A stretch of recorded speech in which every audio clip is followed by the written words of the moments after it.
दोस्तों, ये अंतरिक्ष है और आपका इंटरनेशनल स्पेस स्टेशन पर स्वागत है। आज की इस वीडियो में आप जानेंगे कि कैसी होती है स्पेस में एस्ट्रोनॉट्स की जिंदगी। स्पेस या फिर अंतरिक्ष की दुनिया रहस्यों से भरी दुनिया है। इन रहस्यों से पर्दा उठाने के लिए हमारे साइंटिस्ट एस्ट्रोनॉट्स को स्पेस में भेजते हैं और ये सिलसिला एस्ट्रोनॉट यूरी गागरिन के साल 1961 में स्पेस में जाने के बाद शुरू हुआ। दोस्तों, स्पेस हमारी पृथ्वी जैसा बिल्कुल भी नहीं है और इसीलिए इसमें कोई शक नहीं कि स्पेस में गए एस्ट्रोनॉट्स की लाइफ काफी चैलेंजिंग होती है। वहाँ ना कोई एटमॉस्फेयर है और ना ही सांस लेने को ऑक्सीजन। ग्रेविटी बिल्कुल जीरो और ठंड इतनी कि सहन ना हो पाए। एस्ट्रोनॉट्स अपने स्पेशल सूट्स में ही अंतरिक्ष में जाते हैं, लेकिन क्या ये सूट पहनकर इनकी सारी प्रॉब्लम्स सॉल्व हो जाती हैं? वो क्या क्या चैलेंजेस हैं जो इन एस्ट्रोनॉट्स को स्पेस में फेस करने पड़ते हैं और कैसी होती है इंटरनेशनल स्पेस स्टेशन पर इनकी जिंदगी? ऐसे ही कई सवालों के जवाब लेकर हाजिर हैं हम द मिस्टिकल लैंड पर आज की इस वीडियो में।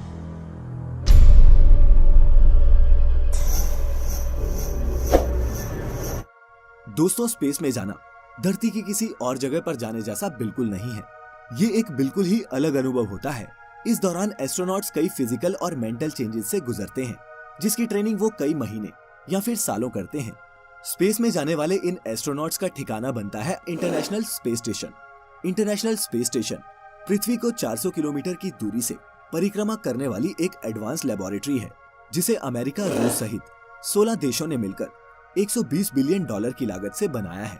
पृथ्वी से जाने वाला कोई भी विमान ISS से जाकर मिल सकता है। एस्ट्रोनॉट्स या तो अपने शिप में या फिर इस स्पेस स्टेशन में रहकर ही स्पेस का अध्ययन करते हैं। पहले जानते हैं कि स्पेस में इन एस्ट्रोनॉट्स का काम होता क्या है।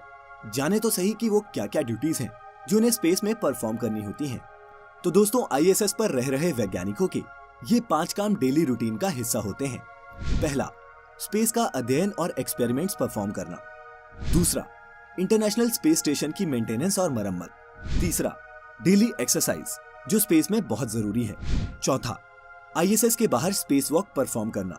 और पांचवा, रिलैक्सेशन, क्योंकि वो भी जरूरी है। अब इन सब ड्यूटीज को परफॉर्म करने के अलावा एस्ट्रोनॉट्स खाते पीते हैं, सोते हैं, पढ़ते हैं, टॉयलेट जाते हैं, जिन सबको करने में भी उनको भारी मशक्कत करनी पड़ती है। पहला तो स्पेस में पहुंचते ही एस्ट्रोनॉट्स की बॉडी में इंटरनल चेंजेस होना शुरू हो जाते हैं। सबसे बड़ा चैलेंज स्पेस में अगर कोई चीज पेश करती है तो वो है ग्रेविटी। धरती पर तो ग्रेविटी की वजह से हमारे पैर जमीन पर रहते हैं, लेकिन स्पेस में ऐसा नहीं होता। वहां पर आपकी बॉडी वेटलेस हो जाती है और फ्लोट करने लगती है, जिसकी वजह से रूटीन काम जैसे नहाना और ब्रश करना, इन कामों में भी काफी मुश्किलें आती हैं। स्पेस में गए एस्ट्रोनॉट्स को हड्डियों और मसल लॉस की भी बहुत शिकायत रहती है। इससे बचने के लिए इन्हें हर दिन कम से कम 2 घंटे एक्सरसाइज करनी पड़ती है। नासा 3 तरह की मशीनों के जरिए अपने एस्ट्रोनॉट्स को एक्सरसाइज करवाती है। इसमें ट्रेडमिल सबसे इम्पोर्टेंट होती है, क्योंकि स्पेस में ज्यादातर काम एस्ट्रोनॉट्स तैरते हुए ही करते हैं। ट्रेडमिल पर चलने से एस्ट्रोनॉट्स की टांगों की हड्डियां और मसल्स हेल्दी रहते हैं। पृथ्वी पर हम सभी के लिए एक दिन 24 घंटे का होता है और स्पेस में गए एस्ट्रोनॉट्स भी पृथ्वी की ही तरह 24 घंटे का टाइम फॉलो करते हैं। लेकिन स्पेस स्टेशन की घूमने की तेज रफ्तार की वजह से इन 24 घंटों में ये 16 बार सूर्य को देखते हैं। स्पेस में जाने वाले एस्ट्रोनॉट्स अधिकतर ओमेगा कंपनी की स्पीड मास्टर प्रोफेशनल नाम की रिस्ट वॉच का ही इस्तेमाल करते हैं। एस्ट्रोनॉट्स को ये घड़ी पृथ्वी के टाइम के हिसाब से सुबह उठने में मदद करती है। सुबह उठने के बाद ये एस्ट्रोनॉट्स पृथ्वी जैसी रूटीन ही फॉलो करते हैं, लेकिन इनका इन कामों को करने का तरीका पृथ्वी से बेहद ही अलग होता है। शुरुआत करते हैं टूथब्रश से। एस्ट्रोनॉट्स के पास एक ग्रूमिंग किट होती है, जिसमें टूथब्रश और टूथपेस्ट जैसी सभी जरूरी चीजें होती हैं। ब्रश करने के लिए सबसे पहले पेस्ट को ब्रश पर लगाना होता है, और चूंकि वहाँ सारी चीजें तैरती रहती हैं, टूथपेस्ट उनके मुंह से बाहर ना निकले, इसके लिए उन्हें अपने मुंह को ज्यादा से ज्यादा बंद रखकर ही ब्रश करना पड़ता है। एस्ट्रोनॉट्स जो टूथपेस्ट करते हैं उसे निगला भी जा सकता है। फिर ब्रश करने के बाद अपने मुंह को साफ करने के लिए वो वाटर किट और वेट वाइप्स का इस्तेमाल करते हैं। अब बात करते हैं टॉयलेट की। बिना ग्रेविटी वाली जगह में टॉयलेट का इस्तेमाल भी अलग तरीके से होता है। सिंपल भाषा में कहें तो यूरिन के लिए बाथरूम में एक पाइप लगी होती है और नंबर 2 के लिए बाथरूम में एक बहुत ही छोटी सी सीट होती है, जिसमें एक सक्शन ट्यूब फिटेड होता है। इस सीट में एस्ट्रोनॉट्स खुद को सही से फिट करके इसका इस्तेमाल करते हैं। सफाई के लिए टॉवल या नैपकिन का इस्तेमाल होता है। एस्ट्रोनॉट्स के ह्यूमन वेस्ट को स्पेस में नहीं फेंका जाता, बल्कि पैक कर वापस धरती पर लाया जाता है। जहां लाकर उसे जला दिया जाता है। बात करें नहाने की, तो स्पेस में नहाने के लिए एस्ट्रोनॉट शावर के नीचे एक बड़े से बैग में खड़े होकर नहाते हैं। वह पहले शैम्पू को अच्छी तरह से बॉडी पर मलते हैं और इसके बाद वे स्पंज या फिर कपड़े से शैम्पू और पानी पोंछते हैं ताकि वह इधर उधर बिखरे नहीं। शुरुआती स्पेस मिशंस के दौरान एस्ट्रोनॉट्स यूरिन को ओपन स्पेस में फेंक दिया करते थे, लेकिन अब एस्ट्रोनॉट्स का यूरिन भी फिल्टर होकर फिर से स्टेशन के ड्रिंकिंग वाटर सप्लाई में डाल दिया जाता है। स्पेस स्टेशन पर किसी भी चीज को वेस्ट नहीं किया जाता। आखिरकार इसे हफ्ते के 7 दिन और 2400 घंटे इसमें रहने वाले एस्ट्रोनॉट्स को साफ पानी, हवा और पावर प्रोवाइड जो करनी होती है। सुबह फ्रेश होने के बाद ये एस्ट्रोनॉट्स ब्रेकफास्ट करते हैं। नाश्ते में यहाँ भी घर की तरह ही किचन ब्रेड होता है। यहाँ खाने की सारी चीजें डिहाइड्रेटेड फॉर्म में ही होती हैं ताकि वो लंबे समय तक खराब ना हो सके। आमतौर पर खाने में अंडे, मीट, ब्रेड और सब्जियां होती हैं। ये specially graded food items Japan, रूस और अमेरिका में ही तैयार किए जाते हैं। खाने के बर्तन भी खास तरह के होते हैं ताकि जीरो ग्रेविटी में कांटे और चम्मच उड़कर किसी की आंख में न घुस जाएं। इसके बाद एस्ट्रोनॉट्स अपने कंप्यूटर और इक्विपमेंट को चेक करते हैं। लेनोवो का थिंकपैड ऐसा इकलौता लैपटॉप है जिसे इंटरनेशनल स्पेस स्टेशन में इस्तेमाल करने की अनुमति है। इसके बाद धरती से संपर्क करके मिशन के बारे में चर्चा या फिर आगे की प्लानिंग की जाती है।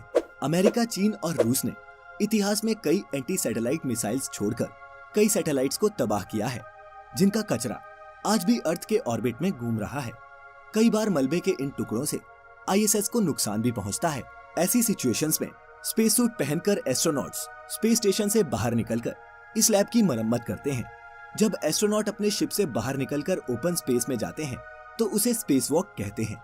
दिन भर के काम और एक्सरसाइज करने के बाद डिनर करके रात 9:30 से 10:30 बजे तक एस्ट्रोनॉट्स अपने अपने स्लीपिंग पॉड्स में जाकर सो जाते हैं और फिर अगले दिन भी वो इसी सेम रूटीन को फॉलो करते हैं। ये पॉड्स कैप्सूल जैसे होते हैं जिसमें एस्ट्रोनॉट्स स्लीपिंग बैग के अंदर आराम से सो सकते हैं। एस्ट्रोनॉट्स इन्हीं पॉड्स में अपनी पर्सनल चीजें, लैपटॉप और किताबें वगैरह रखते हैं। वहीं स्पेसक्राफ्ट में एस्ट्रोनॉट्स खुद को शिप के किनारे बांधकर सोते हैं।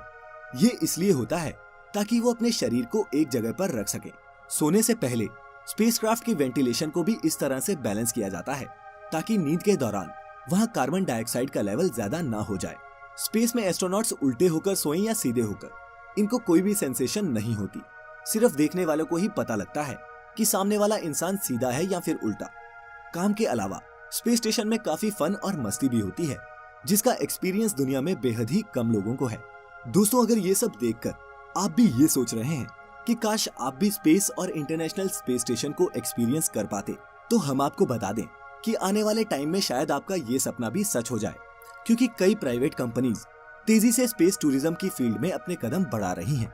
अब वो टाइम दूर नहीं जब कंपनीज आपको स्पेस टूर पैकेजेस ऑफर करेंगी, लेकिन इसके लिए आपको एक मोटी रकम खर्च करनी पड़ेगी।